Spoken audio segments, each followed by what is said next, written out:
Amados irmãos e irmãs, nós como igreja, assim como Jerusalém, somos chamados a glorificar o Senhor. Celebrar a Sagrada Liturgia é ter a consciência de quem a celebra em primeiro lugar por nós é o próprio Jesus. Ele é o verdadeiro servidor que preparou esse banquete para nós. É Ele quem atualiza na força do Espírito Santo o seu único sacrifício na cruz, que foi para a nossa salvação.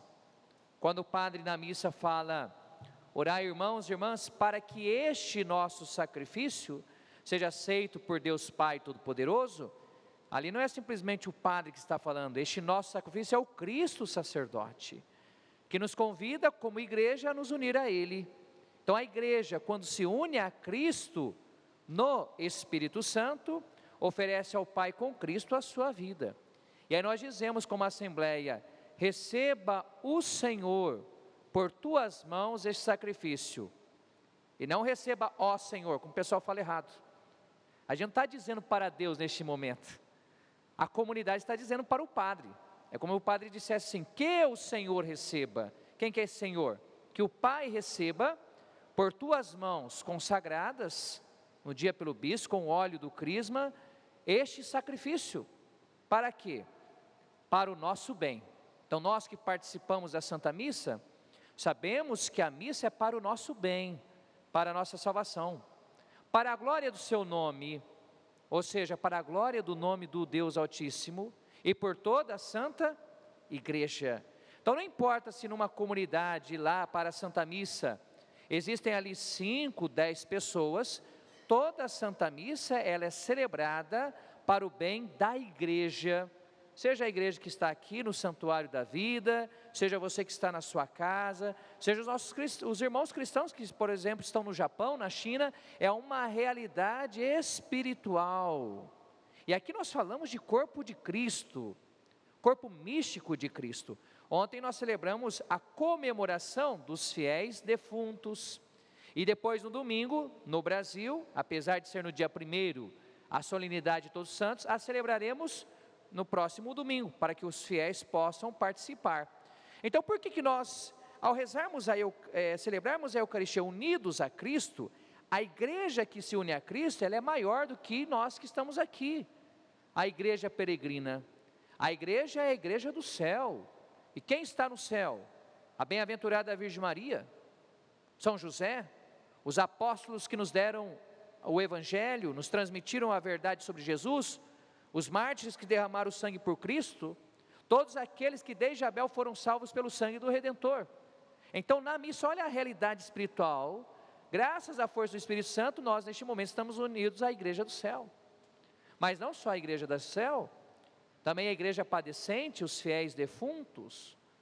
E isso aí significa então em toda a Eucaristia, em toda a missa, como vocês vão ver na oração eucarística, nós rezamos por aqueles que foram batizados, que caminharam conosco e agora então contam com a nossa oração, com o nosso amor. O padre fala, dependendo da oração eucarística, lembrai-vos, ó Pai, dos vossos filhos e filhas que morreram no quê? Na esperança da ressurreição. Quem morre na esperança da ressurreição é quem foi batizado. Aquele que foi batizado recebeu como herança a vida eterna, que consiste em conhecer o Pai e seu Filho Jesus Cristo. E aí também nós rezamos por nós.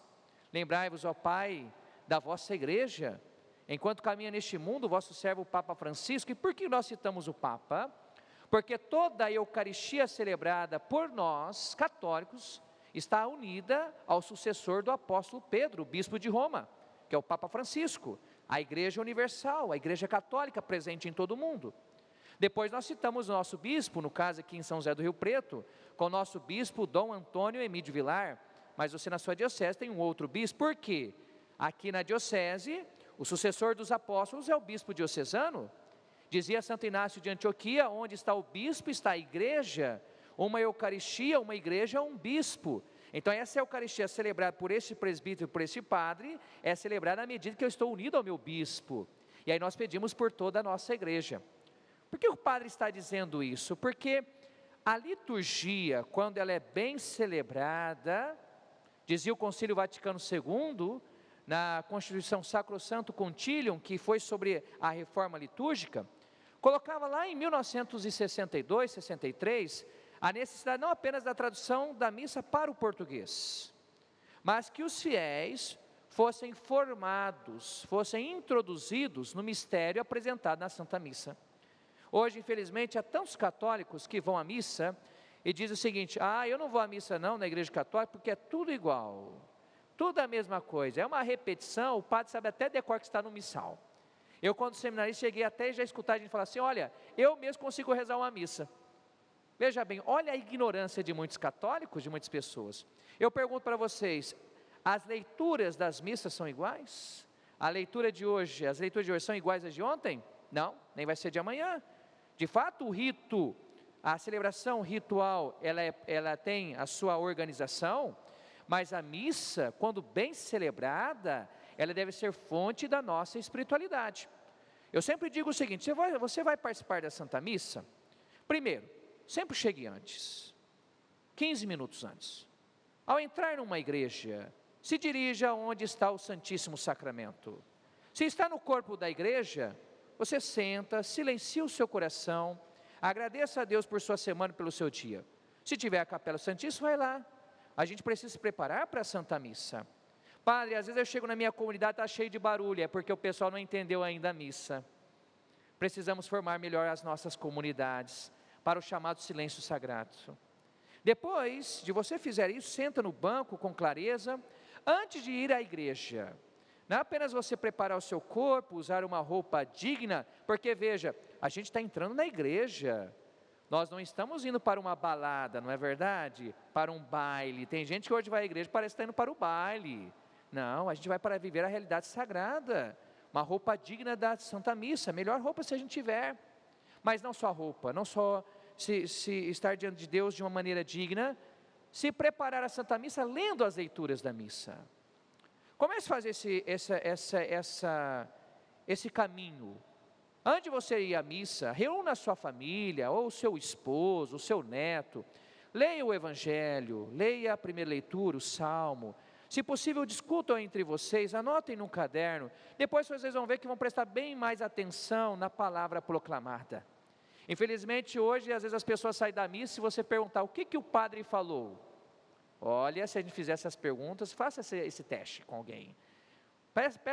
Pergunta, o que o padre falou hoje? Qual foi o evangelho? Parece que entra no ouvido e sai pelo outro. Então veja, se a gente participar da missa todo santo dia, como aqui na Rede Vida, na nossa comunidade, nós vamos ler 80% da Sagrada Escritura, trazendo para a nossa vida. Olha que riqueza que nós católicos perdemos por falta de instrução. Agora, diante de tudo isso, vamos ver então o que a palavra de Deus reserva para nós hoje. Nós temos escutado durante a semana a carta de São Paulo aos Romanos, que é uma das cartas mais difíceis de Paulo. Aqui tem uma teologia mais profunda. O que Paulo está dizendo aqui? Paulo era judeu. Antes da sua conversão, ele se chamava Saulo, vocês se lembram? E aí, depois da conversão, ele se chamou Paulo, porque Paulo vem de Paulus, no latim, significa pequeno. Ao cair, e veja bem que não se diz que Paulo caiu do cavalo, pelo amor de Deus, não digam isso mais. Eu aposto com você o que você quiser, se você me provar que Paulo caiu do cavalo. Ai padre, eu sempre aprendi isso, vai lá na Bíblia, vai lá em Atos capítulo 9, depois você vê o que você lê de fato. É a mesma coisa que dizer que o primeiro pecado foi porque Eva deu a maçã para Adão. Onde tem que maçã na Bíblia? Está vendo como a gente não lê a Bíblia de maneira correta? Paulo, sendo judeu, então escolhe o nome de pequeno, porque ele se vê o menor de todos. Deus entrou na vida dele, ele era fariseu de formação, educado na escola de Gamaliel, e Paulo foi conquistado por Cristo, foi evangelizado pelo Senhor.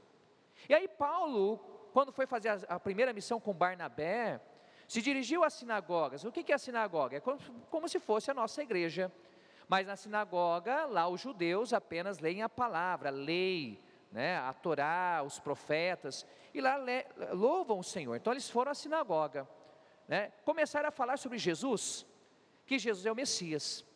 E o que aconteceu com o apóstolo Paulo? Muitos dos judeus não aceitaram, como ainda a maioria não aceitou o messianismo de Jesus. Paulo, que era judeu, Barnabé era judeu, Pedro era judeu, toda a nossa igreja começou com judeus. Maria era judia, Jesus era judeu. Mas aí então, à luz do messianismo de Jesus, Paulo falou, mas por que eles não aceitaram? Eles têm a promessa, têm o culto, e olha só, Paulo vai falar assim, Jesus descende quanto à humanidade deles, porque Jesus tem sangue judeu. Por que eles não aceitaram? Aí Paulo vai entender essa grande questão na vida, é o seguinte, fala assim, a não aceitação momentânea do messianismo de Jesus, é para que o evangelho fosse anunciado às nações pagãs. Então fala, diante dessa rejeição momentânea, é para que o evangelho chegasse a todas as nações. Mas depois Paulo, na carta aos Efésios, vai dizer que Cristo é nossa paz. De dois povos fez um só na cruz, o Senhor. Então veja, gente, a promessa ao povo de Israel continua válida. Como diz o apóstolo Paulo, eles têm os patriarcas, eles têm as alianças, as leis. Então, de certa forma, espiritualmente falando, por meio de Cristo, nós somos enxertados no povo de Israel, por meio da cruz do Senhor.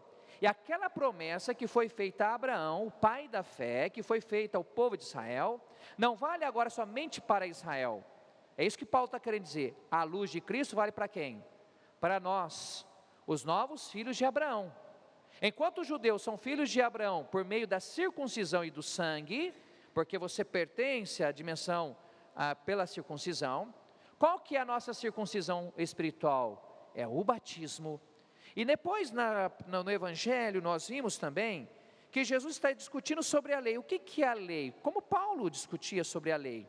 A lei são o livro de Gênesis, Êxodo, Levítico, Números e Deuteronômio. O Evangelho no último domingo foi uma discussão sobre a lei. Então veja, qual que é o nosso posicionamento hoje em relação ao judaísmo como nós cristãos? A Igreja Católica, depois do Concílio Vaticano II, mantém um diálogo com os judeus. Nós os amamos, são os nossos irmãos mais velhos na fé. Apesar de não aceitarem Jesus como Messias, são eles que nos deram o Antigo Testamento. Nós temos um carinho e um respeito para com eles.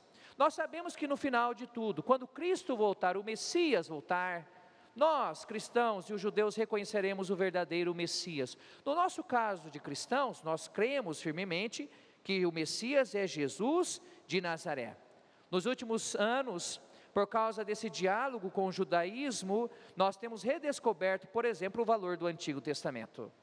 Nós precisamos ler mais o Antigo Testamento. Claro, o lemos a partir de Cristo, mas ler a lei, ler os profetas. Por quê? Sem o Antigo Testamento, nós não compreendemos nem o que Jesus continua do judaísmo, nem a novidade que Jesus representa para nós. E o mais bonito, em toda a Santa Missa, nós rezamos pelo povo santo de Deus, pelo povo de Israel, rezamos por nós, o novo Israel, lembrando que, espiritualmente falando, graças à cruz de Cristo, nós estamos unidos. Então fica aqui o desafio para você, como católico, participar mais intensamente da Santa Missa e saber que um conhecimento da Bíblia mais aprofundado nos leva a compreender as realidades espirituais de maneira mais profunda. Amanhã e depois, Paulo vai continuar essa reflexão. Como compreender essa negação? E aí vocês vão entender que essa negação é para que o Evangelho chegue a todas as nações. Dentro da humanidade, apenas 2 bilhões ouviram falar de Jesus. Temos ainda outros 6 ou 7 para anunciar o Evangelho de Cristo. Continuemos a Santa Missa, porque agora é o Cristo sacerdote, que oferecerá o único sacrifício dele, seja pelo povo de Israel, seja para nós cristãos, o sacrifício do amor, que salva judeus e cristãos, que salva toda a humanidade, graças à entrega do Filho Jesus. Cantemos. Este programa tem o apoio dos nossos benfeitores. Seja você também um benfeitor, evangelizando conosco. Ligue 0 Operadora 11 4200 8080.